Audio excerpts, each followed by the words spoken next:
헌정방송 김어준의 나는 꼼수다.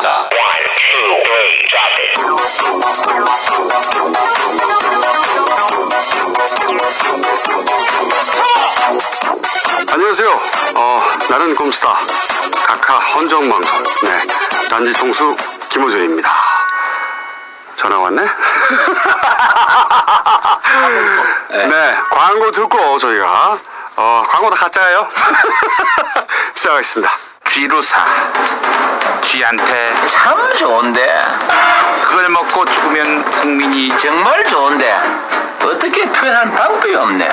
여러분 피곤하시죠? 저 차두리가 노래 한 곡 틀어드릴게요. 지 때문이야, 지 때문이야, 이거는 지 때문이야, 이거는 지 때문이야. 단 한 번에 적은 양을 먹어도 쥐가 죽게 되며 사용도 아주 간편합니다. 쥐가 잘 먹는 쥐약 지루사. 가까운 농협이나 약국에서 구입하세요.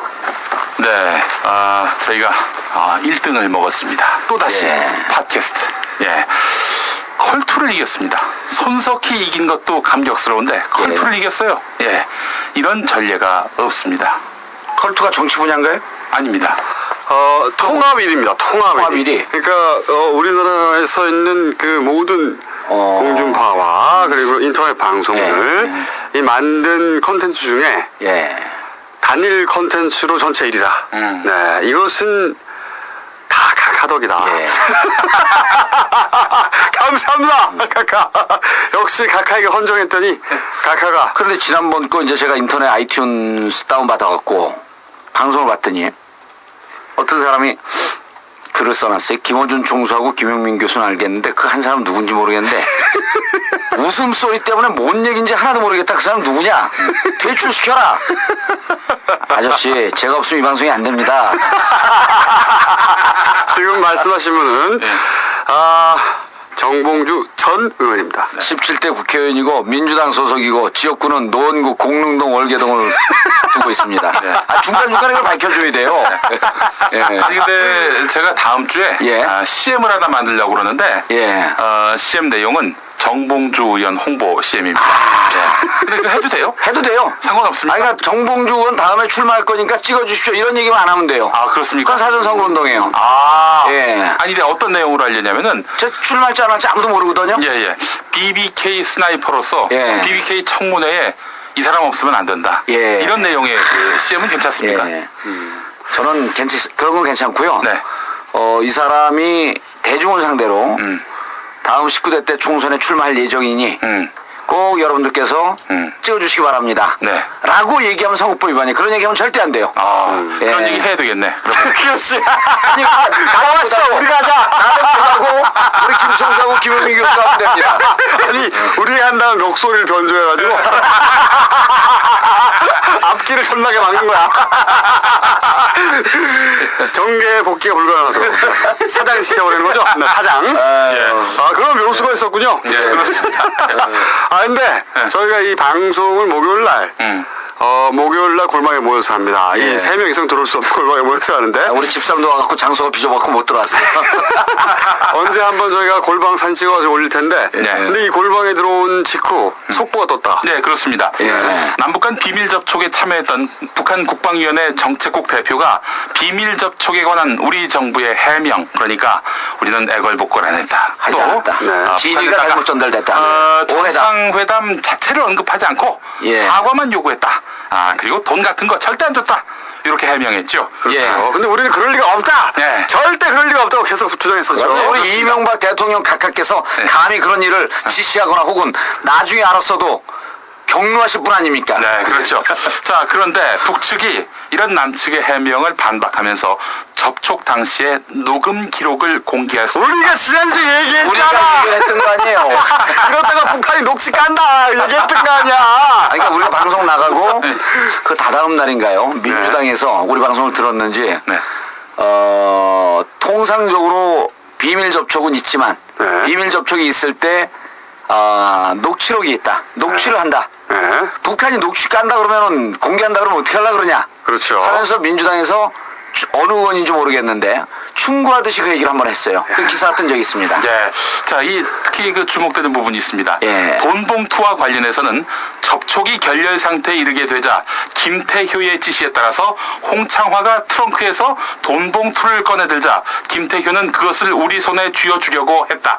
우리가 즉시 쳐던지자 황급히 돈 봉투를 걷어넣고 우리 대표들에게 작별 인사도 제대로 하지 못했다라고 주장했다. 예. 북한이. 예. 그렇다면 예. 돈 봉투를 줬다고 하고 돈 봉투를 배달 사고가 났을 수 있는 배달 사고가 났을 수 있는 가능성도 예. 없겠죠. 예. 없겠죠. 네, 그렇죠. 없을 거라고 봅니다. 네. 그리고 그 새빨간 거짓말일 거라고 확신합니다만은 예. $10,000밖에 안 넣었다. 그 봉투에. $10,000라면 1,000만 원 정도인데. 1,000만 원, 1,200만 원쯤 되는 예, 거죠. 예. 그 살 때는 1,200만 원이고 팔 때는 1,150만 원입니다. 네. 차비하세요 하고 이렇게 네. 1,000만 원을 밀어 넣어 줬는데 예. 북한이 이걸 쳐냈다는 거 아니에요. 예. 지금 예. 뭐야 이 자, 풋도는 이제 우리는 여기서 우리 청취자들 위해서 상황 예측을 해줘야죠. 네. 자, 돈 봉투를 건넸다라고 하는 북한 측 주장이 이제 녹취록까지 까겠다 하면서 지금 아주 구체적으로 상황 설명을 한 거 아닙니까? 네. 이후에 이 내용은 진위 파악을 하겠다. 1단계. 그리고 국민들 이 부분에 대한 불신이 사그러들지 않으면 진위 파악을 한 결과 실무자들이 진위 파악을 한 결과 실무자들이 일을 성사시키려고 하는 충동심, 지나친 의혹에 지나친 의혹에 실무자들이 실수했다 하면서 실무자들 꼬랑지 자르듯이 쳐내는 이런 과정이 이제 기다리고 있습니다. 그러면서 각하는 경로하시고. 경로하시고 예. 각하는 내려와서 청와대에서 예. 내려와서 경로하셨다는 예. 기사가 나왔죠. 그리고 이 실무자들을 자르면 후에 문제가 될 것 같으니까 실무자들에게는 3개월 내지 6개월 정도 한직으로 갔다가 다시 복귀시켜줄 것을 약속을 하고 복귀 혹은 예 그리고 다른 자리로 보냅니다. 복귀 혹은 다른 자리죠. 네. 그런데도 이게 무마되지 않으면 이 분야를 책임지고 있는 청와대 외교수석을 경질하는 이런 상황이 3단계 과정이 기다리고 있습니다. 제가 보는 통일부 장관도 같이 날아갈 수 있습니다. 통일부 장관까지는 아니고 네. 국장이나 차장으로 처음에 그 손을 대려고 할 겁니다. 네. 그리고 그래도 여론이 안 좋으면 여론이 안 좋으면 이제 장관도 손을 대고 수석도 손을 대는데 어차피 막판에 장관들 좀 나눠줘야 되거든요. 예. 네. 근데 이제 두 분이 모르시는 게 있습니다. 지난번에 우리 대통령 각하께서 뭐라 그랬냐면 내년 총선 출마할 사람들은 5월까지 모두 사표를 내라. 이런 얘기를 한 적이 있어요. 그렇죠. 그런데 지금 6월이 됐습니다. 네. 그때 우유부단하고 우왕좌왕하다가 사표를 못 낸 사람들이 있습니다. 아직도. 네. 이 사람들에게 총선 출마의 길을 열어주기 위해서 이번 돈봉투 사건에 책임을 지고 누구누구를 경질했다. 그 사람은 내년 총선에 반드시 출마합니다. 예언 하나 나왔어요. 그러면 뭐 예언 기가 하나 막힌 예언입니다. 나왔어요. 이게 저희 17대 국회의원 정봉주 노원 갑을 지역구로 두고 있는 저 아니면 못하는 겁니다. 이게. 하지만 내년 출마는 아직 확정됐지 않은. 그리고 이분의 출마를 저희가 막을 수 있다. 선거법 위반으로 보낼 수 있다. 그 점 주의해 주시고 충성을 다하여 주시기 바라고요. 저희가 지난주 얘기는 했었죠. 북한이 이제 가지고 놀 것이다. 그러면 주도권을 완전히 가지게 될 것이고 여차하면 녹취록까지 흔들 것이다. 예상했던 일입니다. 네. 예, 그래서 이제 이 방송을 이 두 분들이 얘기하는 건 저는 안 들려. 웽웽웽 소리밖에 안 들려. 내용이 연결한데. 원래 의원님은 다른 사람 얘기를 듣지 않아요. 다른 사람 얘기를 듣지 않고 멍한 표정으로 자기 생각만 하고 있어 원래. 그러다 언제 끼어들까? 그래서 이제 우리 청취자분들은 진행되고 있는 정치 상황을 잘 풀어서 해설해서 이해도도 높지만 앞으로 신문기사 볼 때 이 사건이 어떻게 전개될까라고 우리가 미리 길을 다 알려주기 때문에 정치에 대한 눈이 확 띄는 거죠. 고맙다고 댓글 쓴 사람 무척 많습니다. 정치가 재밌다. 정봉주 의원 덕에 정치를 제대로 알기 시작했다. 정봉주 의원 덕은 아니고요. 네. 딴지 라디오 덕에.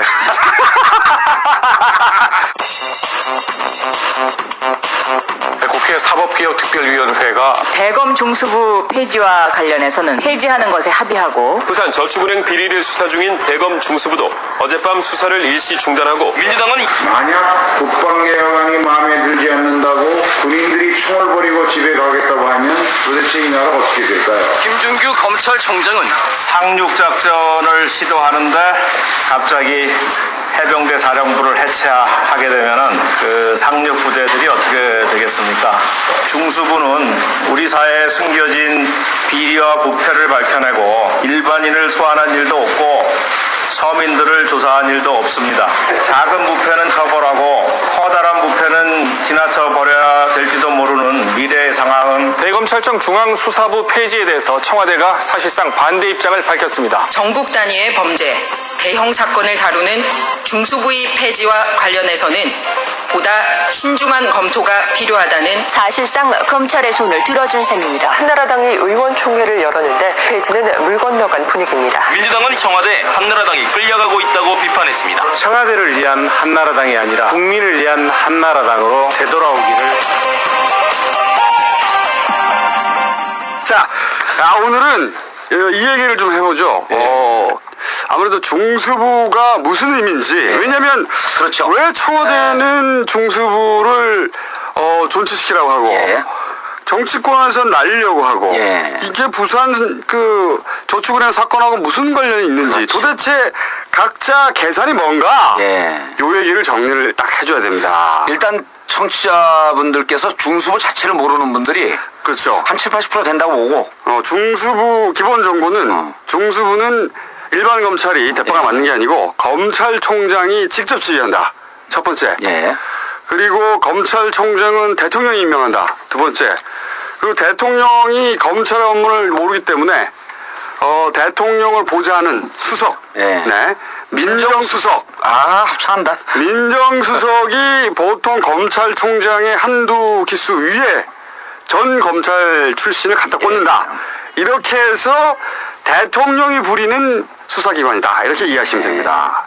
대통령이 부릴 것으로 추정되는 우리 각하께서는 그런 일을 하실 분이 아니죠. 아유, 죄송해요, 각하님. 아유, 죄송해요. 그런 분이 아니죠. 오로지 쓰레기 같은 밑에. 저희 같은 좆도 아닌 것들이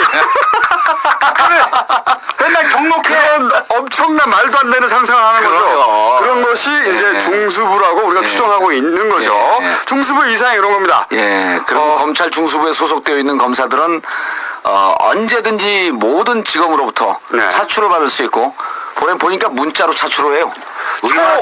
초엘리트들. 그리고 검찰은 이제까지 우리가 믿기에 거악과 맞서 싸워왔습니다. 아주 훌륭한 집단이죠. 그럼요. 권력으로부터 독립을 해서 중립적 위치에서 거악, 정치권, 재계, 거악과 맞서서 싸웠다는 것이 무슨 준규죠? 검찰총장? 김준규. 김준규 검찰총장의 말이었습니다. 그때 제 기억으로는 그 노무현 대통령 수사할 때 바로 중수부가 한 거죠. 중수부가 한 건데 그때 거악 노무현 대통령이 자주 갔던 삼계탕 집이 있습니다. 삼계탕. 거악이죠, 거악. 삼계탕집이니까 사막이라고 하시죠. 삼계탕 집도 샅샅이 수사를 했죠. 샅샅이 수사를 해보는 이 거악들. 닭이 나쁘고지 닭이. 근데 그 삼계탕집 진짜 맛있어요. 이름을 얘기하시죠, 이름을. 이름은 잘 모르는데 우리가 사지 않으니까 보좌관이 돈 내니까 이름도 잘 모릅니다. 자, 그러면 이게 이제 그 소위 위상이에요. 검찰에서 엘리트들이 그렇죠. 검찰총장이 직접 대빵하면서 직접 진두지휘하는 그리고 검찰총장은 당연히 민정수석 라인과 사실은 통하고 있고 그렇죠. 그리고 민정수석은 당연히 대통령의 보좌진입니다. 그런 위상을 가진 기구인데 이 기구가 자기들은 없어질 수 없다. 노무현 대통령을 죽음으로 몰고 갔던 것도 대검 중수부에서 수사를 하던 와중이었죠. 했었죠. 수사를 하던 와중이었고 그런데 이제 대검 우선 그러면 그 얘기를 해주시죠. 정치권에서는 왜 없애려고 하느냐. 여기서부터 제가 좀. 그러니까 이제 지금 우리 김종수께서 말씀하셨듯이 대검 중수부라고 하는 것이 검찰 중에 검찰입니다. 그렇죠. 그러니까 절대 권력을 갖고 무소불위의 권력을 갖고 수사를 못하는 게 없습니다. 대통령 빼고. 그렇죠. 이제 권력 후반기에 가면 자칫 잘못하면 대통령도 수사할 수 있는 그런 기구인데 이것이 이제까지 노무현 대통령 때 임기 때를 빼고는 임명권자가 대통령이고 검찰총장이 그리고 검찰총장의 직할 부대이다 보니 권력으로부터 독립된다라고 하는 것이 사실상 불가능하다. 그렇죠. 그리고 그때까지. 검찰의 권력이 이쪽으로 집중되어 있기 때문에 여기서 중립적이지 않고 어느 한쪽에 어느 정치적 특정 정치 세력에 붙어서 만약 수사를 그쪽에 유리하게 한다고 한다면 네. 실질적으로 정치적 사건이라든지 네. 이 권력에 유리한 쪽으로 수사를 할 위험성이 높다. 네. 그래서 이 중수부의 권력을 각 지검의 특수부로 분할을 시키자. 네. 그런 권력이 집중되면 절대 권력은 절대 부패하니 이것을 좀 분화시키자. 네. 라고 하는 겁니다. 그리고 이 분화시키는 기본 정신이 검찰 개혁의 핵심적 사안이다.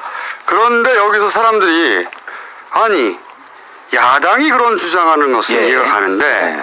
어떻게 한나라당의 여당도 검찰에 대해서 예. 검찰 힘의 핵심을 같은 편 아니야? 이렇게 생각이 드는데 게다가 주성영 의원이 예. 주성영 의원이 검찰 출신이 예. 이 해체를 주장하느냐 요거는 이제 정치인이 아닌 제가 보는 관점에서 그렇죠. 말이죠. 예. 제가 보는 관점에서 말이죠. 이 정치인이 유일하게 두려워하는 것이 검찰입니다. 검찰이 유일하게 두려워하는 것이 정치인이죠. 예. 서로 앙숙이에요. 앙숙이죠. 앙숙이에요. 그런데 이제 근데 지금 그 중에서 한 명 정도만 예외입니다. 저는 검찰을 존경합니다. 그 검찰을 두려워하고 존경하고 사랑하고. 근데 의원님은 그 BBK 관련한 수사를 어디 대검에서 받으셨습니까? 저는 특수수사부에서 받았겠죠. 중앙지검 중앙지검. 특수부. 네. 예, 공안부에서 수사를 하다가 기소할 건이 안 되니까 특수부에서 가져갔어요. 공안이 선거법은 공안부에서 하거든요. 예. 공안부에서 하다가 어느 날 갑자기 특수부로 넘어갔어요. 나중에 들어보니까 뒷얘기가 공안부에서는 이것이 기소할 건이 안 된다. 그런 특수의 뒷얘기입니다. 그래서 입증되지 않은 얘기이기 때문에 허위사실 유포로 걸려면 그냥 추정하는 겁니다. 우리가 소설 써보는 거고. 그래서 공안부에서 이틀인가 조사를 받다가 특수부로 넘어갔어요. 네. 그 BBK 사건은. 그 BBK 사건 때 이제 검찰에서 나중에 나온 그 뒷담화가 정봉주 의원이 한 4월 정도로 강도 높게 하루에 15시간 이상씩 조사를 받는데 하나도 기가 죽지 않다. 그런 모습을 보니까 대인으로서의 풍모를 느꼈다. 검찰이 정봉주 의원의 조사받는 의연한 모습에 그러면 호연지기에 그러면 그리고 1심 재판에서 보세요. 1심 재판에서 검찰이 보통 자기들이 수사를 하고 난 다음에 특수부가 그 다음에 공판 검사에게 넘깁니다. 그런데 저를 조사했던 검사들이 직접 나왔어요. 재판하는데 제가 무서우니까 거기서 이제 논쟁을 해야 될 거 아니에요. 근데 선고를 얼마나 했냐면 그 사람들이 구형이죠. 구형을 징역 2년을 때렸습니다. 네. 징역 2년.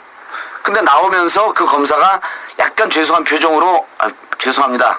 이렇게 얘기하길래 제가 그 와중에 대인의 풍모를 한껏 발휘하면서 그런데 왜 기분 나쁘게 2년 전연하냐.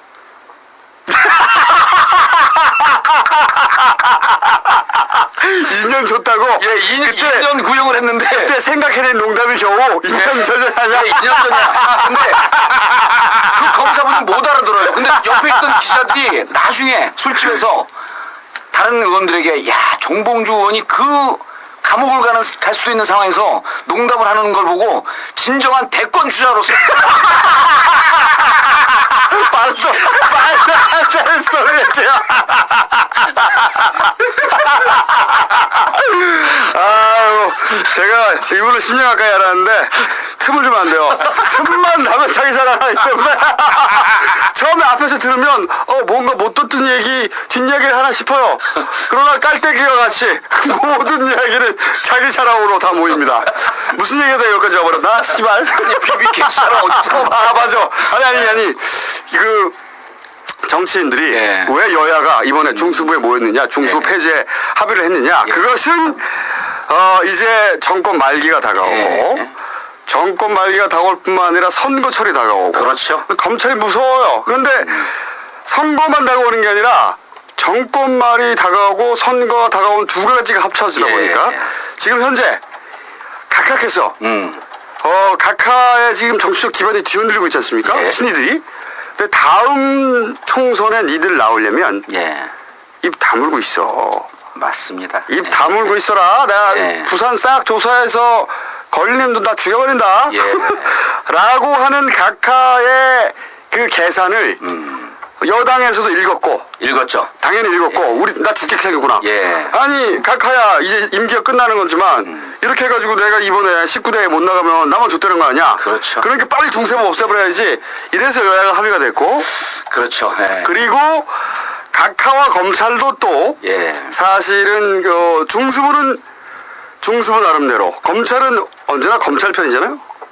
검찰은 영원히 검찰을 권력의 수하라고 생각하시는 분들이 많은데 수하는 수하요. 필요할 때 수하라고 우리가 추정할 뿐이죠. 죄송합니다. 감히 그런 추정을 해보는데 사람들은 그런 말들을 하죠. 네. 그런데 사실은 검찰은 언제나 검찰의 편입니다. 그렇죠. 특히나 정권 말기가 되면 이제 권력의 비리를 잡아내서 이것으로 현 정권과 딜을 할 것인가 아니면 다음 정권에 이 정보를 넘겨줄 것인가 예. 그런 정보를 쥐고 있어야 다음 정권과의 줄을 타고 예. 승진도 하고 다른 좋은 자리도 가고 그런단 말이죠. 예. 그러니까 이 부산 저축은행을 촌나게 팔 필요가 있고 예. 그리고 중수부가 권력과의 줄이고 그러죠. 그리고 청와대에서도 이제 중수부를 움직여서 데리고 예. 지금 그 국회 소위 한나라당을 압박하고 야당을 싹 죽이고 할 필요가 있습니다. 그렇죠. 이해가 딱 맞아 떨어진 거죠 지금. 그래서 이제 그 대검 중수부 폐지 얘기가 집권 초중반쯤에 살짝 한번 나왔다가 네. 최근에 가속을 붙이기 시작을 합니다. 네. 최근에 가속을 붙이기 시작을 하는데 우리가 이제 이 정치적 사안과 사건을 해소를 해줘야지 우리 청취자들의 정치적 식견이 높아지는 거 아니에요? 네. 그런데 이게 언제 가속을 받기 시작했냐면 사실 그 부산저축은행 은진수 부산저축은행에서 돈을 받았던 BBK 대책 반장 출신 은진수를 구속하면서부터 네. 사실은 은진수 구속하고 그다음에 삼화저축은행으로부터 정진석 청와대 정무수석이 신삼길 회장과 친분이 있다라고 하는 얘기는 검찰에서 나온 얘기거든요. 네. 그리고 삼화저축은행뿐만 아니라 부산저축은행 모든 저축은행에 대해서 저축은행 퇴출과 관련된 비리를 철저히 조사해라. 라고 하는 그 시점에 중수부 폐지에 대한 얘기가 가속이 붙기 시작을 했어요. 그렇죠. 예, 겁난 거죠 정치권에서. 정치권에서 어느 저축은행 그리고 놀랍게도 한나라당 의원들, 민주당 의원들도 계속 실명으로 연루됐을 것이다라고 기사가 나오기 시작을 합니다. 네. 이건 검찰이요. 우리가 기사를 완전히 흘렸다고 얘기하는 순간 우리는 또다시 이게 문제가 될 수 있기 때문에 기사를 흘렸을 것으로 추정되지만 검찰이 스스로. 네. 그런데 이 와중에서 어느 저축은행 하게 되면 의원들이 자기답니다. 우리 옛말 아주 훌륭한 말 있잖아요. 내 죄를 내가 알렸다. 자기만이 정확히 알고 있거든요. 그렇죠. 예, 그러니까 위험하다 이거. 요건이 나왔다라고 하는 것은 이 부분에 대해서 내가 얘기를 좀 닫아야 되겠다. 그리고 다른 의원들 전체 입장에서는 검찰이 중수부가 저축은행 건으로 정치권을 길들이게 하고 있다. 그렇죠. 라는 이런 입장이 반영됐을 거라고 저는 보는 겁니다. 그러니까 검찰과 존재 증명을 하고 그다음에 정보를 추적해 놔야 되는 검찰의 예. 필요와 그다음에 그 의원들을 조져야 할 예. 다음 그 총선 때 가보지 못하게 조져놔야 할 청와대의 필요가 딱 맞아 떨어진 거죠. 그렇죠. 검찰에서도 이 정보를 갖고 있어야만이 의원들 입장에서는 검찰 중수부 폐지 표결에 들어간다든지 이게 법안으로 통과되고 그럴 때 이러저러한 이유로 반대의 견해를 펴는 사람들이 검찰 출신뿐만 아니라 네. 저는 있을 거라고 보는 거죠. 그리고 그렇죠. 이 반대의 견해를 표명할 명단의 숫자를 늘려놓자라고 하는 것이 검찰에 숨어있는 계산인 거죠. 계산이 아니겠느냐라고 네. 추정해보는 거죠. 그렇죠. 예. 그 검찰의 이해는 명확하게 이해가 되고 이해되고 그럼 청와대가 국회 이해도 정확하게 이해가 아니 되죠. 얘네들이 나를 조지려고 하는 예, 거구나. 예. 이해가 되고 근데 여기서 이제 청와대가 양날의 검을 뽑았다. 예. 어쩔 수 없이 그렇죠. 예. 이 부분이 이제 이 사건을 바라보는 묘미입니다. 예. 왜냐하면은 정권 말기에 이렇게 그 검찰을 예. 부리게 되면 예. 그 과정에서 추적되는 정보들이 고급 정보들이 있을 것이고 그것이 정권이 말이 되면 정권이 영하지 않단 말이죠. 그러면 자기한테 칼이 돼서 자기 등에 꽂힐 위험성이 있단 말이에요. 예. 그럼에도 불구하고 이 중수부를 움직일 수밖에 없는 예. 그런 딜레마에 빠져 있는 거죠 지금 청와대가. 청와대는 공식적으로 검찰 중수부, 대검 중수부 폐지에 대해서 신중해야 한다라고 하면서 사실은 공식적 반대 입장을 표명을 했죠. 그 반대 입장을 표명하자 김진표 민주당 원내대표가 자칫 자신들에게 독이 될 수도 있는데 왜 중수부 폐지에 반대하느냐 라고 하는 의미는 이명박 대통령 각하의 정권이 끝나고 난 다음에 만약에 혹시 비리가 있다고 한다면 그럴 일은 없지만 예. 절대 그럴 일은 없지만 혹시 비리가 있다고 한다면 중수부가 퇴임한 권력을 손을 대고 그리고 당신들도 심하게 다칠 건데 그러니까 노무현 대통령한테 자기들이 했던 그대로 그대로보다도 이제 뭐 좀 비리가 더 많으면 좀 더 강도 높게 하겠지만 어쨌든 중수부가 그렇게 전 대통령 각하는 비리는 없을 것 같잖아요. 물론 절대 없으신 절대 분이죠. 네. 그분은 아우 상상할 수 아우 씨발 절대 그럴 분이 아닙니다.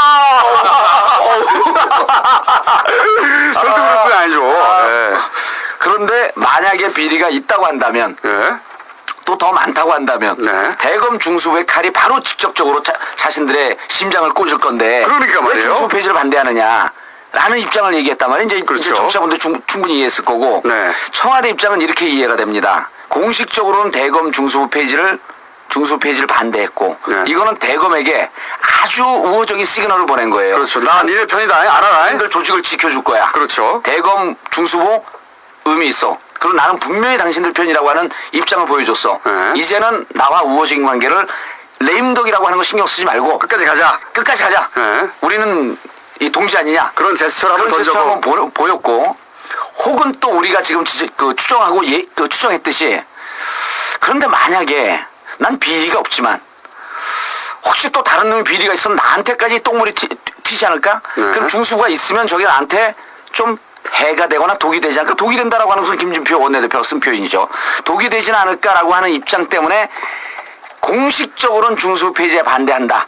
하지만 여야가 세게 밀고 들어오거나 강력하게 요청을 하게 되면 마지못해서 받아들이면서 나는 폐지 안 하고 싶었지만 국회에서 폐지를 희망을 했으니 나는 좀 살려주고 국회의원들 조져라.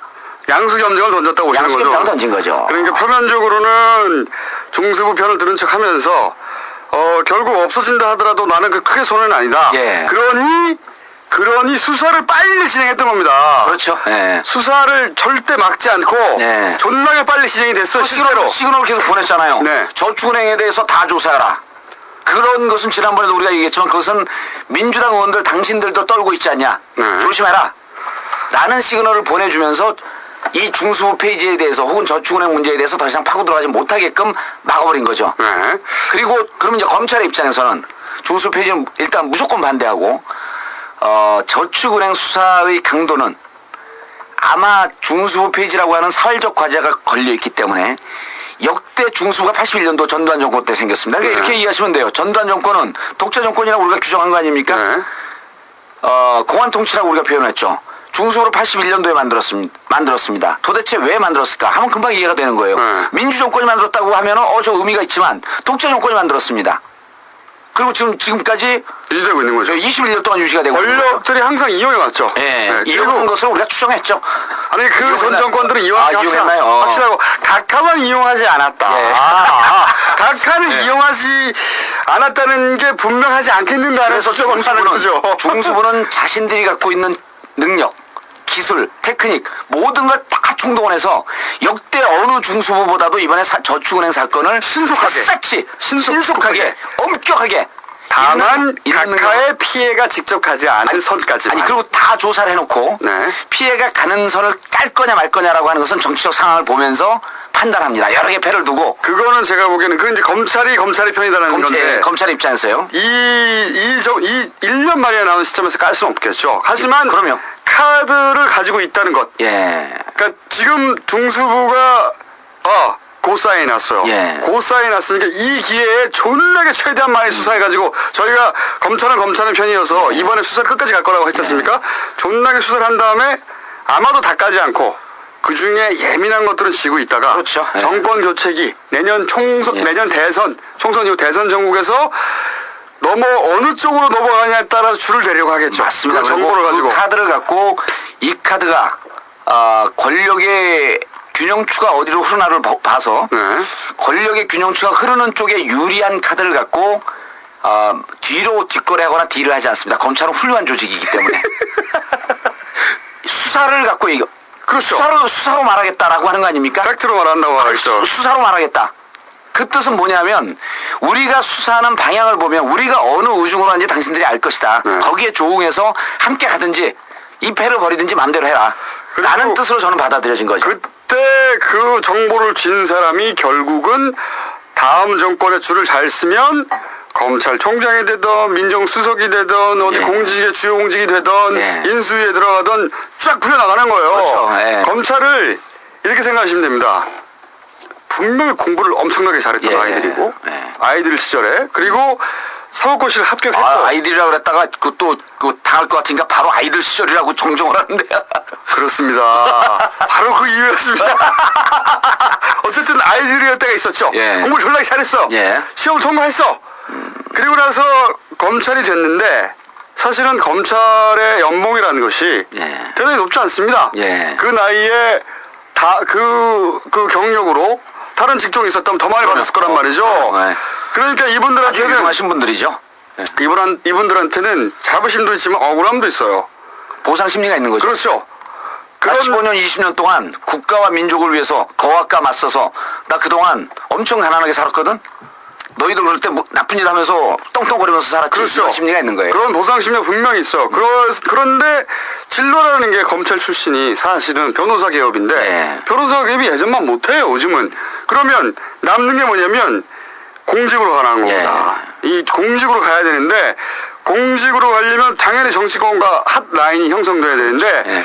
그 핫 라인이 중수부라는 겁니다. 중수부죠. 네. 중수부에 들어가면 권력의 핵심과 가장 가까이 가갈 수 있다. 중수부의 수사를 통해서 권력에게 얘기할 수 있고 네. 중수부의 수사를 통해서 정치권에게 경고를 줄 수 있고 존재 증명을 하면서 그렇죠. 예. 미래의 진로를 닦아놓는 예. 네, 그런 중요한 루트이기 때문에 이걸 없으면 안 되는 거예요. 검찰 입장에서 중수부만이 수사할 수 있는 범죄는 없어 세상에. 그렇죠. 그런 건 없어. 합니다.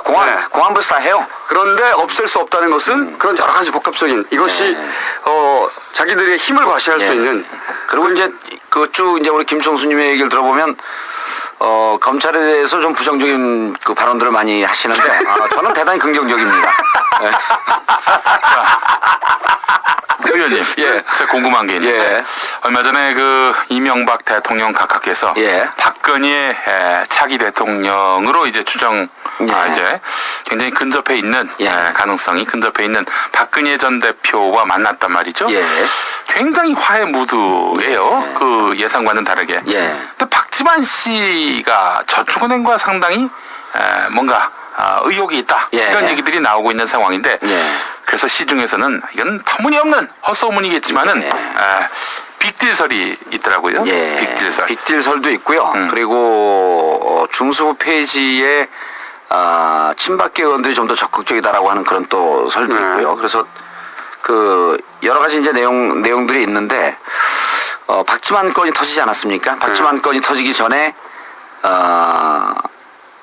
정진석 청와대 정무수석이죠. 저하고 친구입니다. 아 그래요? 네, 저하고 친구예요. 그 액면가는 60이 넘어 보이는데 거의 같이 60년생입니다. 그리고 학교로 따지면 제가 이제 5군년으로 다녔기 때문에 거기 신일고등학교 출신이에요. 네, 신일고등학교 출신이 아주 그 좋은 인간성이 좋은 친구입니다. 아버지가 저 50 때 잘 나갔던 정청모 전 국회의원이고요. 또 한국일보 기자 했었고요. 한국일보 기자 했었고요. 근데 정진석 실제로 저하고 만나보면 한 20년 저보다 나이가 더 들은 것처럼 보입니다. 근데 이제 정진석 건이 나왔고 그 다음에 박지만 건이 나왔는데 저는 이거는 실제 사건을 연루되어 있다라고 하는 게 검찰이 아니면 기자가 어떻게 보도를 합니까? 그렇죠. 그 사실은 오로지 검찰만 할 수 있는 거죠. 그러면 그리고 이것이 청와대 심장부까지 자칫 잘못하면 도려낼 수 있는 칼이 그쪽으로 향하고 있다라고 하는 것을 이미 시그널을 보여준 거예요.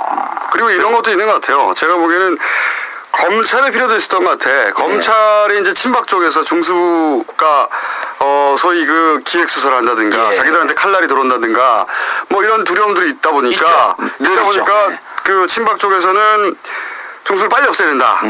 라고 적극적으로 나서는 사람들이 많으니 니네 그런 식으로 나오면 예. 우리가 기술 들어가가지고 박근혜 후보 그러면 아직 예. 후보 아니지만 예. 전 대표 이렇게 상처 줄 수 있다니네. 조심해라. 전 대표 이런 기술. 동생 박지만 건이 나온 것은 무척 심각한 도덕성에 타격이 될 수 있는 아킬레스 건으로 하나 뜬 거죠. 그러니까 박근혜 전 대표를 보게 되면 한마디 정치 아닙니까? 여러 말을 하지 않아서 실수를 덜 하면서 사실상 별로 결함이 없는. 여기서 잠깐 예. 성대모사를 예. 한번 해보겠습니다. 예.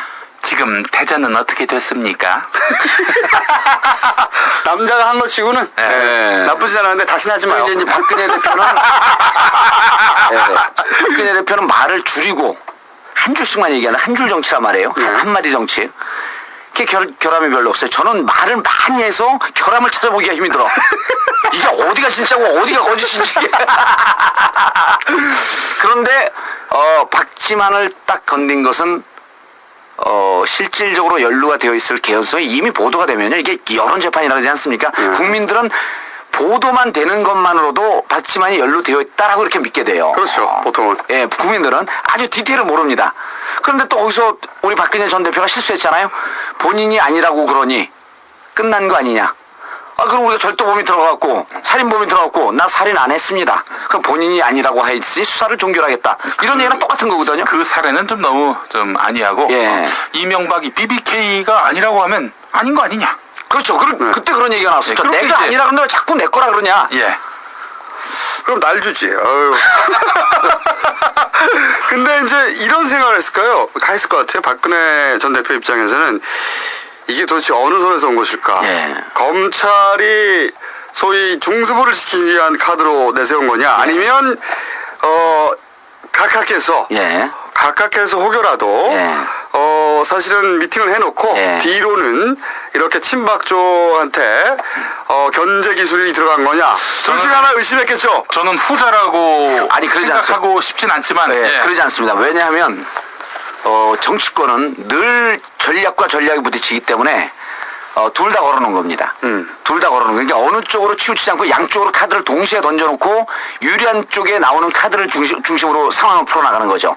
그러니까 실질적으로 그 박근혜 전 대표를 걸면서 상황을 보면서 이 카드를 풀어나가는 겁니다. 자, 그러면은 전망을 한번 해보죠. 예. 전망을 각자. 자, 이 검찰의 입장에서는 부산저축은행을 최대한 빠른 속도로 예. 최정예를 투입해서 예. 최고조의 강도로 수사를 할 것이다. 예. 그리고 다만 수사 결과를 다 발표하지는 않을 것이고 예. 수사 결과 발표의 조율은 있겠지만 예. 이 기회에 정치권의 각종 커넥션과 비리들을 최대한 긁어모을 것이다. 사치 조사기. 이거는 우리가 예. 지지난 시험부터 계속 전망했던 예. 것이고 그러면서 중수부의 존치를 이제 위해서 예. 계속 주장할 것이고 예. 그런 다음에 청와대 입장에서는 예. 의원님의 전망에 의하자면 이것이 폐지냐 존치냐 예. 결정되지 않은 채 예. 최대한 흐지부지되며 길게 늘어지는 걸 가장 선호할 것이고 저는 그 가능성이 가장 높다고 봅니다. 중수부 폐지가 현실적으로 안 될 거라고 봅니다. 중수부 폐지가 현실적으로 좀 어려울 거다.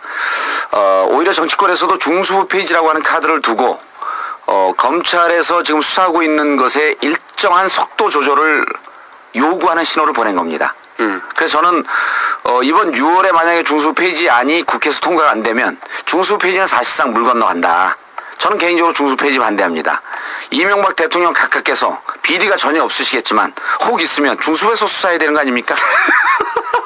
그럴 리가 있나요? 절대 없죠. 절대 없지만 예. 절대 없지만 혹시 모르니까 그럼요. 그래서 저는 이 시기 중수부 검찰 수뇌부가 검찰 엘리트들이 모여서요. 저는 노무현 대통령 때 조사한 것보다 조금 더 강도 높게 난 반드시 조사를 해야 된다고 봅니다. 청문회 건도 많은데 청문회 건도 안 됩니다. 왜냐하면 국회의원들이 바쁘거든요. 그리고 바쁜 역할을 서로 손발을 맞춰갖고 중수부에서도 좀 해줬으면 좋겠다. 그 시기에 1년 반 뒤에 제가 보기에는 청와대에서는 이런 입장일 거라고 봅니다. 사실은 이것이 자기한테 부메랑으로 돌아올 거를 모르진 않단 말이죠. 모르진 않죠. 모든 정권이 그랬어요. 예. 그런데 지금은 필요하단 말이죠. 근데 지금 중수부 폐지는 너무 큰 부담과 모험을 하는 그렇죠. 거죠. 바로 다이렉트 날라올 수 예. 있으니까. 그런데 네. 또 그러네 또. 예, 크겠습니다. 예. 네, 쓸데없는 기가 돌고 있어요. 소리예요. 그런데 빠지는데 왜 에어컨을 꺼요? 제가 보기에는 최대한 늘어뜨린다고 생각했던 게 늘어뜨립니다. 네, 늘어뜨려서 소위 데이터는 최대한 쥐고 검찰의 보고를 받아서 예. 그런 다음에 만약에 중수부가 폐지되는 쪽으로 국회에서 움직이면 예. 저는 그냥 가만히 중수부가 폐지되는 쪽으로 내버려 둘 거라고 생각해요. 저는 만약에 국회에서 그렇게 중수 폐지를 표결까지 끌고 가면은 국회 앞이나 대검찰청 앞에서 중수 폐지 반대 1인 시위를 할 계획입니다. 폐지하면 안 됩니다, 지금. 아니, 제가 농담으로 하는 게 아니고 실질적으로 민주당 몇몇 의원들에게 네. 폐지하는 시그널을 충분히 보냈고 검찰 개혁의 의지를 보냈으니 이걸 강도 높게 밀고 가지 마라. 강도 높게. 적정한 수준으로. 작전 지시를 그럼요. 하군요. 적정한 수준으로. 그리고 이 카드를 갖고 사실은 눈에 보이지 않게 행간으로 검찰과 대화할 내용이 많다. 제가 보기에는 이제 의원님의 계산은 예.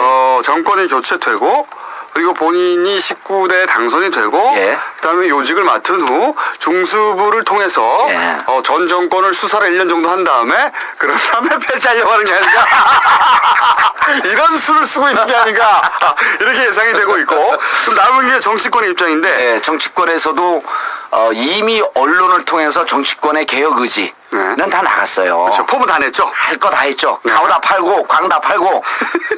그래서 이제는 조금 속도 조절을 할 것으로 보인다. 그리고 한나라당 명분 있잖아요. 청와대에서 반대한다. 라는 입장 때문에 한나라당 못 나갑니다. 3년 내내 청와대가 준 가이드라인대로 움직였기 때문에 그리고 제가 그 얘기를 즐겨 쓰잖아요. 아무리 램독이 걸려도 마지막 퇴임하는 전날까지 살아있는 권력이기 때문에 청와대의 뜻에 거슬려서 한나라당이 나가기는 쇼만 하지 더 이상 나가기는 실질적으로 불가능하다. 원래 그 살아있는 권력은 힘이 빠져도 예. 누군가를 되게는 못해도 안 되긴 할 수 있지 않습니까? 우리 그 노무현 정부 그 마지막에 노무현 대통령 그때 힘 많이 빠졌었잖아요. 네. 말씀 한마디로 대권 주자들 다 날려버렸잖아요. 그러네. 진짜. 그럼요. 할수 있어. 언제나. 그럼요. 그 이를테면 정운찬도 있었고. 그다음 고건 전 서울시장도 있었고요. 예. 한마디 하면서 지지율이 10몇 퍼센트 빠져요. 그러니까 또 안녕하십니까. 김근태입니다. 왜 저는 뺐습니까? 요거는 좋아합니다. 대통합의 미랄만 됐습니다. 요즘 저 근태 형 어떻게 지내요? 겐세 놓지 말고요. 몸이 좀 안 좋다고 했는데 건강 많이 회복됐어요. 회복됐어요? 축구도 계속 하시고.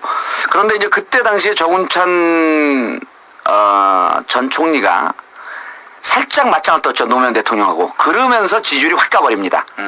그러니까 대통령이 암만 지지율이 떨어진다고 할지라도 대통령의 워딩 한마디가 그럼 대통령의 입장 하나하나가 향후 대권 주자들한테 미칠 영향은 무척 파괴적이에요. 여기서 보기에는- 잠깐 네. 제가 좀 재밌는 얘기 하나 하려고 그러는데 네.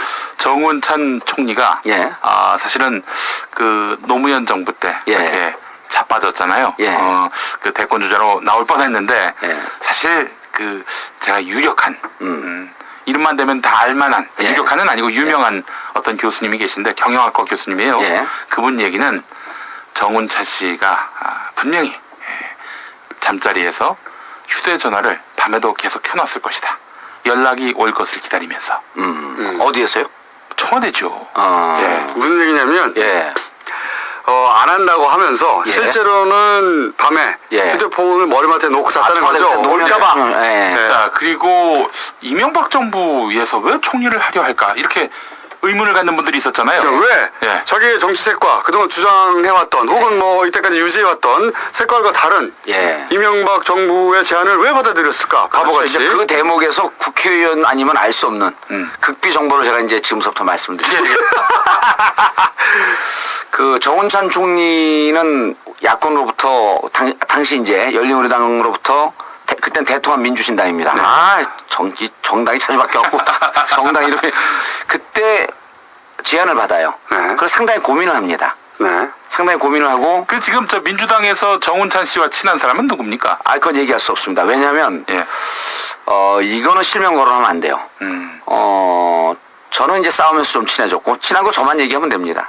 제가 서울대 자료 내놓으라 그러니까 안 내놨어요. 국정감사 때. 예. 그 현장을 찾아갔잖아요. 우리 현장을 뛰는 정치인 아닙니까? 기자들 쫙 데리고 현장 가갖고 자료 내놓으라 그러니까 무슨 처자가 덜덜덜덜 떨면서 손이 떨려갖고 자료도 제대로 못 잡아요. 저승사자가 왔으니까. 제 국회의원 때 국정감사는 별명이 저승사자 아닙니까? 처음 들어봤어요? 네. 아니 실제로 서울대 갔어요. 네. 그리고 정운찬 총리하고 막 계속 붙어 그때 당시 총장하고. 근데 어쨌든 그래서 출마를 하라 그랬더니 우리 민주당의 아주 유력한 영향력 있는 정치인들과 여러 차례 만납니다. 네. 그리고 386 주자들하고도 만나고. 네. 그때 이제 털어놓은 고민이 뭐냐면 돈 문제를 많이 털어놨어요. 실제로? 실제로. 돈이 네. 없으니. 그러니까 또 이쪽에서는 대선 붙으면 돈 문제는 책임질 테니까 선언만 해라. 네. 라고 얘기한 분들도 있었고요. 네. 한 라인을 갖고 계속 만났습니다. 네. 그 원로급도 만나고 네. 중진도 만나고. 지난 대선 직전에. 지난 2007년. 네. 만나고. 그런데 이제 그게 그때 당시에 노무현 대통령하고 각을 세우면서 이게 지지율이 빠졌어요. 거품이 빠졌죠. 노무현 대통령이 아마 그런 얘기까지 했을 거예요. 저거 다 거품이다. 네. 그런 얘기도 한 거로 제가 기억을 하고 있는데, 그리고 나서 2008년도 총선에서 정운찬 총리가 만나는 그 고등학교, 대학교 동창 그룹이 있습니다. 네. 그런데 2008년 총선에서 총선을 총괄 책임을 져서 우리 민주당과 함께 뛰자라는 제안이 들어왔는데 그거를 답도 하지 않고 네. 부인도 하지 않으면서 시간을 끌고 질질 끌면서 결국은 내용적 부인을 합니다. 그때 이미 우리는 이명박 정부로부터 러브콜이 올 것을 본인이 예측하고 있었고 그러한 시그널을 주위에서 들어서 그거를 기다리고 있었다. 18대 총선 18대 총선 전후로 해서. 예. 그때 이미 시그널이 갔을 것이다. 그거를 주위 사람들은 그렇게 증언을 해요. 주위 사람들. 정운찬 전 총리하고 아주 가까운 주위 사람들은 그쪽으로 지금 가려고 그런 것 같다. 그래서 이쪽 제안을 민주당 쪽의 제안을 받지 않는다. 라고 하는 얘기해서 저희는 총리를 그럼 갔을 이미 때 정권 초에 이미. 그럼요. 정권 그래서 이제 우리 당에 아주 말 잘하는 재밌는 의원이 그런 말씀을 한번 했잖아요. 연애는 민주당하고 그렇죠. 결혼은 한나라당하고 했다. 그때 민주당하고도 깊은 교감이 있었고 총선 전후에서는 또 한나라당하고도 깊은 교감이 있었어요. 그러니까 양쪽 줄을 다 탄 거죠. 제가 보기에는 이런 계산이었을 것 같아요. 국회의원을 한 번 한다는 것은 사실 이제 정치 경력이 없지 않습니까? 정치를 시작했으면 그 정도라면 대통령 어차피 17대 때 대선 그렇죠. 후보 얘기 나왔으니까 대통령으로 가야 되는데 국회의원 한 번 하고 대통령 될 수 없거든요. 그러니까 단박에 총리하고 그다음에 대선 후보로 바로 나와라. 이 제안이 혹한 거지. 그게 민주당이든 한나라당이든 중요하지 않는 거야. 거기서 씨발 거기서 본색이 나오는 거죠. 근데 저는 갑자기 그 얘기 말씀하시니까 아니 근데 내 대답은 왜 안 들으시나? 왜 정운찬 총리가 이명박 정부에 들어갔는가? 또 다른 얘기가 있어요? 왜? 이교 신문에 나온 내용인데 노무현 정부 때 자기가 발탁이 안 된 거를 굉장히 좀 안타까워하면서 나의 도덕성이 상당히 좀 심각한 문제가 있다. 이것 때문에 내가 못 들어갔으니 이 정권에서는 나를 받아줄 것이다. 이런 생각 때문에. 그러니까 나왔습니까? 나왔습니다. 여의도 정가에서는 쫙 퍼졌던 얘기예요. 그러니까 그때 대권 제안을 할 때 아주 가까운 사람들한테는 뭐 그런 얘기도 했다는 설이 있어요. 내가 생각보다 재산이 많다. 그리고 본인이 안고 있었던 여러 가지 문제가 있었던 거 아니에요? 정운찬 얘기하면 또 떠오르는 게 신정아 자수전 아닙니까? 신정아 제가 직접 인터뷰했지 않습니까? 제가 신정아 편 언제 한번 해야 되는데 어쨌든 근데 저도 신정아 씨 그 생각이 나서 그러는 건데 이 신정아 씨가 사실은 본의 아니게 본인의 의사와 아무 상관없이 역사에 큰 기여를 했어요. 기여를 했죠. 지난번 분당에서 만약에 정운찬 사실은 이 이명박 진영에서 각각 진영에서는 카드가 없으니까 어떻게든 정운찬을 키우려고 했던 거 아닙니까? 그리고 키울 수 있는 마지막 기회가 재보궐선거였는데 재보궐선거 때 밀려고 하는데 바로 신정아 씨 나온 거 아니에요? 신정아? 그렇죠. 신정아 나와가지고 사실은 손학규 대표가 이겼어요. 정운찬 전 총재가 나왔으면 저는 박빙이가 어떻게 될지 몰랐다고 봅니다. 근데 손학규 대표가 승리하니까 이 나비 효과와 같이 손학규 대표가 승리하니까 손학규 대표가 주요 주자로 부상하는 순간 손학규 대표는 아니라고 생각하는 분들이 유시민 쪽에 있다가 유시민 대표가 사실은 김해지니까 대안을 찾기 시작해서 대안으로 문재인 이사장이 눈에 띄는 거예요. 예. 그러면서 연쇄적으로 갑자기 문재인 이사장에 대한 시선이 집중되면서 문재인 이사장에 대한 지지율이 갑자기 상승합니다. 예. 이것이 바로 신장화의 공이다. 아, 신정하고. 죽는 줄 알았네. 신장화. 아니, 근데. 제가 책을 하필이면 그때 내는 바람에. 저기, 네. 김성수님 쓸데없는 얘기 하지 마시고. 제가 좀 정리하면은 정권 교체에 기여합니다. 이 여자가. 이조신문 내용을 예. 제가 예. 찾았는데 예. 정운찬 총리는 이명박 정권이 출범하면서 상대적으로 흠이 있더라도 정부 요직에 발탁된 사람들을 보면서 이번 총리 내정에 응했을 가능성이 있다. 이렇게 예. 한나라당의 한 재선 의원이 말했다는 겁니다. 그럴 가능성이 일요신문에 나왔으니까 무척 높은 거고요. 일요신문이 뭐 특정 언론을 지칭하면 좀 문제가 있겠지만 정치권 흐름에 대한 기사를요 꽤 잘 쓰는 신문입니다. 네. 정치권 그렇습니다. 그런 이제 그분들이 조금 더 잘 쓰려면 앞으로 이제 이 나는 꼼수다 여기서 하는 제 발언은 좀 예의주시해갖고 좀 들어야 됩니다. 근데 이제 그 여의도 뒷담화 얘기를 듣고 기사 쓰기에는 한계가 있어요. 이게 앞으로 예측하고 추정하고 정확한 판단하는 기사들을 좀 써줘야 되는데 이제 정운찬 총리는 그런 얘기도 좀 있었죠. 근데 정운찬 총리 얘기를 이렇게 계속해도 되나요? 예, 뭐 적당히 예. 정리하시고 예, 여기서 정리하고 이제 마무리할 시간이 됐습니다. 벌써요? 예. 아니 그래서 중수부 페이지에 대해서는 정리를 하면 지금 상황에서 이미 할 얘기들을 다 했고 서로 진검 교환이 끝났습니다. 네, 지금 이제 욕망의 삼국지가 벌어지고 있는데 진검 교환이 끝났기 때문에 저는 이 상황으로 더 이상 진전하지 않은 상태에서 교착 상태로 쭉 갈 것이다. 그래서 서로 간에 이런 걸 두고 우리가 뭐라 그러냐 유리병 속의 전쟁이라 그러거든요. 서로 전쟁을 하는 척하면서 유리병은 깨지 않는 겁니다. 저는 지금 이게 기가 막히잖아요. 이 정치인한테 이런 예술적 표현이 나온 거 봤어요? 유리병 속의 전쟁.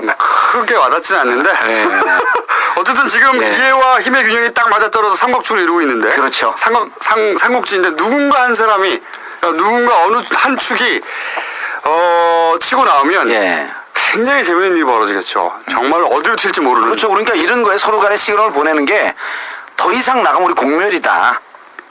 중수부 페이지 계속 갈 거야? 그럼 한번 까볼까? 이런 게 서로 간에 보이지 않는. 중수부 진짜 없애버린다? 네, 보이지 않는 그러한. 이쪽에서는 정말 깐다니네? 네, 뭐 이런 거. 이걸 이제 또 다른 표현으로 눈빛 전쟁이라 그럽니다. 눈빛으로 전쟁을 하고 있는 거예요. 크게 와닿지 않네요, 계속. 제가 보기에는. 그런데 네. 우리 청취자분들께서 대학 등록금 얘기를 해달라고. 아우, 짧게 얘기하고 끝내죠, 그럼. 등록금까지. 네, 등록금은 제가 전공이기 때문에 그렇죠. 다음 주에 본격적으로 등록금 얘기를 교육위 출신이시거든요. 지금도 교육위원들이 전화가 와요. 이 등록금 문제 어떻게 접근해야 되는지. 맨날 전화 온대. 포리는 백수야. 등록금 문제에 관해서라면. 하고 그건 이제 다음 주에 하고 조금 재밌는 예측을 하나 할게요. 진보신당하고 민주노동당이 통합을 결정하지 않았습니까? 그게 언제 한다는 거죠? 9월인가요? 예. 9월에 통합이 됩니다. 네. 통합이 되고 동시에 국민참여당도 이 통합되는 정당에 함께 갈 가능성이 높습니다. 지금으로서는 그 방법밖에 없죠.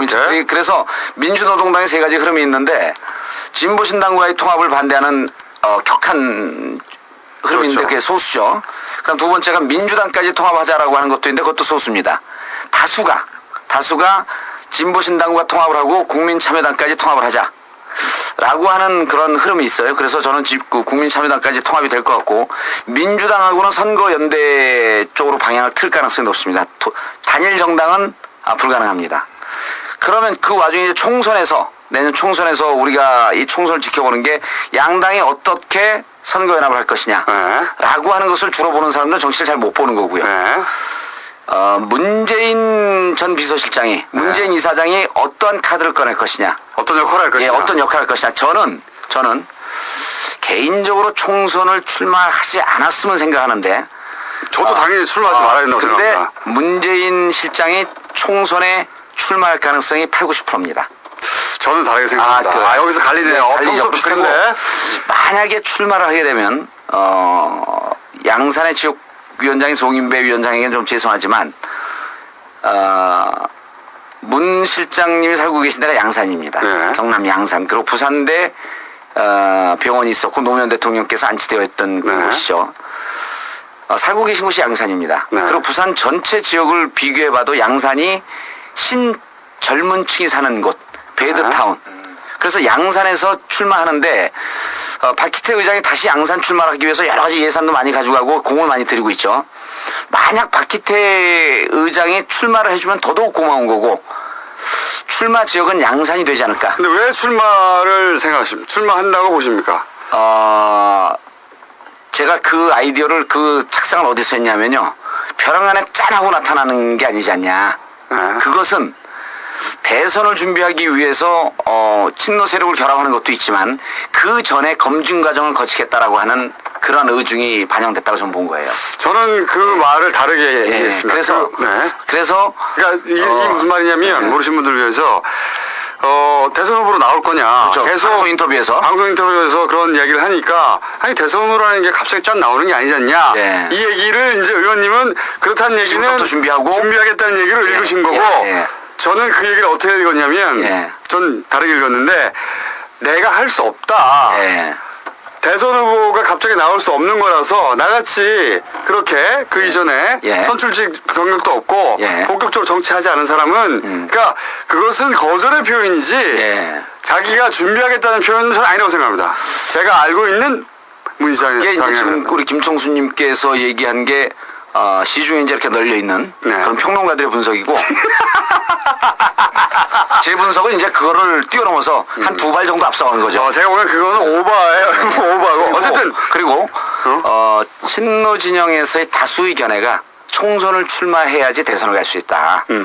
라는 쪽의 견해를 많이들 갖고 있어요. 그런 분들도 많이 있더군요. 그런 분들이 있어요. 그리고 민주당에서조차도 민주당에 들어오든 아니면 외곽에서 무소속으로 나오는 한이 있더라도 총선을 거쳐서 가면 이 폭발력은 배가 되고 대선은 무조건 이기는 싸움이 될 것이다. 저는 아니라고 생각합니다. 저는 나올 필요도 없을 거니와 나와서 득도 있고 실도 있겠지만 쓸데없는 실을 만들 수도 있다. 저는 그렇게 생각하는데 그건 다음에 얘기를 하고 그렇죠. 마지막으로 끝내기 직전에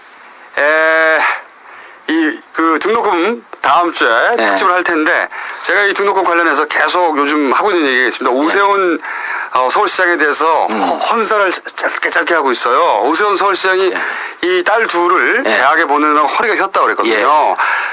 제가 그래서 저는 그런 얘기가 나올 때마다 항상 팩트에 근거한 조사를 합니다. 그래서 바로 조사를 해봤습니다. 고위공직자 재산 공개 몇 년째 쫙 봤어요. 거기 보면은 이 고 대학 그 두 딸이 대학을 다니는 기간 동안 재산이 약 30억대에서 50억대로 증가합니다. 아니 허리가 휘니까 후원금이 많이 들어온 거 아닐까요? 제 말이 그거예요. 그게 제가 보기에는 이 급속한 재산 증식에 의한 요통. 허리가 휘니까 후원금이 들어온 게 아니고 재산이 너무 많아서 허리가 휜 거예요 지금. 그러니까 그게 무게가 있으니까 그걸 지려면 그렇죠. 허리가 휘죠. 약을 보내줘야 된다. 또 하나가 있고 두 번째는 뭐냐면 약을 보내주기 전에 그 얘기는 좀 야하네. 야간가요? 어린이 요통이다. 두 번째는 허리가 진짜로 휘려면은 이 등록금이 1년에 1,000만 원을 벌 때 평균 두 딸이면 8년 아니겠습니까? 합치면 그럼 약 1억이라고 치면 이 허리가 휘려면 딸이 50명 정도 있어야 됩니다. 그건 위험한 얘기니까 여기까지. 그러면 어쨌든 지금 등록금 문제는 등록금 때문에 부모들의 허리가 휜다라고 하는 것은 정말 약한 발언이고 등록금 문제 때문에 허리가 절단납니다. 그 정도 수준이에요. 그리고 등록금 문제 때문에 가정이 분화되고 가정이 패가망신합니다. 그러면은 다음 주에는 우리가 다 하는 얘기 그런 거 말고 왜 이 등록금이 떨어질 수 없는가? 현재. 그건 제가 전공이죠. 그렇죠. 계속 물어봐요. 왜 사학재단 혹은 정치권에서 이 돈을 이거는 떨어뜨릴 수 있는데 안 하는 거거든요. 그렇죠. 못하는 게 아니라. 사학의 가장 강력한 비호 세력이 있잖아요. 있습니다. 교과부입니다. 그러니까 국장들이 은퇴하고 대학으로 다 갑니다. 그러니까 이 언론에서 나오는 흔한 빠진 등록금 얘기 말고 그런 얘기 뭐 하려고 해요? 이 돈 얘기 도대체 돈과 이권이 어떻게 연루가 되어 있기 때문에 등록금이 안 떨어지느냐. 적립금이 얼마며 그리고 적립한 돈이 학생들에게 쓰여지는지 안 쓰여지는지 제가 현미경 보듯이 다 들여다보고 있습니다. 자, 요 시간을 저희가 다음 주 목요일 혹은 수요일 모르겠어요. 그때 봐가지고 낱낱이 등록금 문제에 대한 진짜 진실 그러면 그거를 저희가 알아도 얘기를 못하고 알 수도 없을 뿐만 아니라 그래서 이제 이런 것은 대인으로서의 풍모를 갖춘 장차 대권 주자가 될. 이게 천기두서로 막혀버리는데. 네, 제가 해야 되는 주제죠. 정몽준 전 의원이 교육위에 있었고, 예. 그래서 그걸 사실 잘 알고, 본인이 사실은 사설 학원을 운영했기 때문에 예. 또 업계 얘기를 또 잘 알고, 폭삭만 했어요. 부채 때문에 지금 허리가 휘입니다. 그렇기 때문에 그 판을 굉장히 정확하게 알고 있습니다. 예. 네. 자아 비판과 함께 다음에 정확한 분석. 물론 뭐 북한이 녹취를 까면 특집으로 그걸 가는 거죠. 그러면 그거 하는 거죠. 아니 17대 국회의원 돼서 교육이 들어가겠다 그러니까 이게 그러니까 뭐라 그러죠? 이게 이제 거기 들어갈 수 없는 사유가 있대요. 그게 무슨 책 사유라고 그러는데 그것 때문에 나는 동종업종이기 때문에 안 된다. 교육이. 그럼 무슨 사유냐 그랬더니 사설학원을 운영했기 때문에 사설학원 입장을 대변할 것 같아서 거기 안 된다는 거예요. 이 양반들이 내 살아온 이 역사적이고 정의로운 삶을 그렇게 폄하할 수 있어요? 네? 그래서 결국 환노를 갔어요. 환노를 갖고 제가 대표한테 선언했죠. 탈당 1호 민주노동당으로 당을 옮길 수 있는 1호 의원을 만들려면 나라를 계속 환노에 돌아. 환노라는 건 환경노동. 나는 네. 교육을 하기 위해서 국회의원 된 사람이다. 그랬더니 한 달 만에 다시 교육위로 보내주면서 당시 이종걸 수석부대표가 고맙다고 교육에 이런 열정이 있는지 몰랐다고. 그러더니 뭐 민주당에서 최고의 의원이 된 거 아닙니까? 더 이상 듣기 싫고요. 오늘은 여기까지 지금까지 끊겠습니다. 민주당 소속 17대 국회의원 노원갑 공릉동 월계동을 지역구로 두고 있는 정봉주였습니다. 19대 어렵고요. 저희가 맞겠고요. 저희가 더 하고 싶은데 스튜디오를 더 이상 빌릴 수가 없습니다. 나가야 돼요. 지금 나가야 돼. 지금 오버됐다고 밖에서 막 사인. 광고 주세요. 광고 제발. 광고 주시면 예. 저희가 스튜디오를 좀 비싼 데 가가지고 어떻게 시간을 더 늘려잡든가 해야지 이거. 다음 주에는 옹기종기 모였는지 사진도 좀 내야죠. 알겠습니다. 네, 지금까지 딴지 총수 그리고 17대 전 의원입니다. 정봉주 전 의원 그리고 기술의 김용민. 기왕이면 저 제작이라고 해주세요. 기술 제작. 그다음에 꼽사리. 기술 제작 및 꼽사리. 모든 거 다 합니다. 그 외. 김용민 교수였습니다. 저희는 다음 주 언젠가에 언제 해야 될지 잘 모르겠고 언젠가 주 돌아오겠습니다. 다음 주 목요일날 올리는 걸 정리하죠 이제. 예, 알겠습니다. 가능합니다. 예. 네. 안녕. 바이. 끝. On the upright. So frustrated.